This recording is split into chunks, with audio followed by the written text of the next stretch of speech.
EVM పనితీరుపై అనుమానాలు వెల్లువెత్తుతున్న తరుణంలో విపక్ష కూటమి పోరు తీవ్రం చేసింది. ఓట్ల లెక్కింపుపై ఎలాంటి సందేహాలకు తావివ్వకుండా వీవీప్యాట్లలోని 50% రసీదులను లెక్కించాలని ఈసీని కోరింది.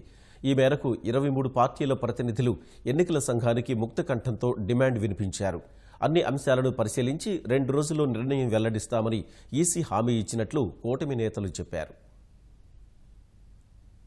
వచ్చే సార్వత్రిక ఎన్నికల్లో 50% మేర వీవీప్యాట్ రసీదుల్ని లెక్కించి వాటిని ఈవీఎంలలో నమోదైన ఓట్లతో సరిపోల్చేలా నిబంధనలు తేవాలని ఎన్నికల సంఘాన్ని విపక్షాలు కోరాయి. ఢిల్లీలో కేంద్ర ఎన్నికల సంఘాన్ని కలిసిన 23 రాజకీయ పార్టీల నాయకులు ఈ మేరకు డిమాండ్ వినిపించారు. ఇలా లెక్కించినప్పుడు గెలుపు ఓటముల మధ్య ఓట్ల తేడా 5% లోపు ఉంటే వీవీప్యాట్ రసీదుల్నే అంతిమంగా పరిగణలోకి తీసుకోవాలని కోరారు. మధ్యప్రదేశ్, తెలంగాణ లాంటి చోట్ల ఈవీఎంలలో లెక్కించిన ఓట్లకు వీవీప్యాట్లలో లెక్కించిన రసీదులకు మధ్య తేడా వచ్చిన విషయాలను గుర్తు చేశారు. ఏ పార్టీకి ఓటు వేసినా కేంద్రంలో అధికారంలో ఉన్న పార్టీకే వెళ్లేలా ఈవీఎంలను ముందుగా ప్రోగ్రాం చేసి పెట్టారన్న వార్తలు సామాజిక మాధ్యమాల్లో పెద్ద ఎత్తున ప్రచారంలోకి వచ్చాయని నేతలు అన్నారు.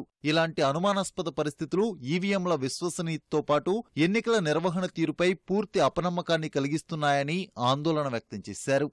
మేము అడిగింది ఒకటి అడిగాం, ప్రజాస్వామ్యాన్ని కాపాడుకోవాలంటే మళ్ళీ పేపర్ బ్యాలెట్కి పోవడం తప్ప వేరే మార్గం లేదు.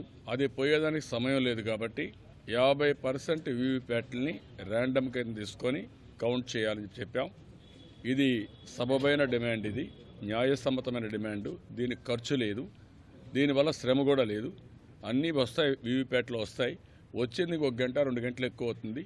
ఇవన్నీ కౌంట్ చేయాలని చెప్పాం. వాళ్ళు ఇండియన్ స్టాటిస్టికల్ రిపోర్ట్ వస్తుంది, అది చూసి చేస్తామన్నారు. కుదరదు, అది కరెక్ట్ కాదు. ప్రజాస్వామ్యంలో ఒక జవాబుదారీతనం రావాలంటే, ప్రజాస్వామ్యం పైన ప్రజలకు నమ్మకం కలగాలంటే తప్పకుండా మీరు చేయాలని చెప్పాం. దానిపైన కూడా రేపు మీటింగ్ పెట్టుకుని నిర్ణయం చేస్తామన్నారు. మేము కూడా ఏం చేయాలనో నెక్స్ట్ స్టెప్ ఆలోచిస్తాం. వీవీప్యాట్లపై ఎన్నికల సంఘం నిర్ణయం తీసుకోవాలే తప్ప సాంకేతిక కమిటీకి వదిలిపెట్టడం మంచిది కాదని విపక్ష కూటమి నేతలు ముక్తకంఠం వినిపిస్తున్నారు. चाहे लोकसभा इलेक्शन हो या विधानसभाओं का इलेक्शन हो, तो इसमें 50% जो वोट है आप 100% ईवीएम से में गिनना चाहिए और 50% वोट गिनना चाहिए जो पेपर ट्रायल है, ताकि बाद में टैली करेंगे कि 50% जो मशीन में काउंट किए गए उसमें कैंडिडेट आगे है या पीछे है, और जो पेपर काउंट किया गया 50% उसमें कैंडिडेट आगे पीछे है, ताकि टैली वहीं की वहीं हो जाएगी और इससे पता चलेगा कि मशीन ठीक है या खराब है। यही आज सब पॉलिटिकल पार्टीज के नेताओं ने इलेक्शन कमीशन के सामने रखा. విపక్షాల వినతిపై స్పందించిన ఈసీ క్షేత్రస్థాయిలో సాధ్యాసాధ్యాల ఆధారంగా నిర్ణయం తీసుకుంటామని చెప్పినట్లు నేతలు వివరించారు. ఈవీఎంల గురించి లేవనెత్తిన సందేహాలన్నింటినీ పరిశీలిస్తామని హామీ ఇచ్చినట్లు చెప్పారు.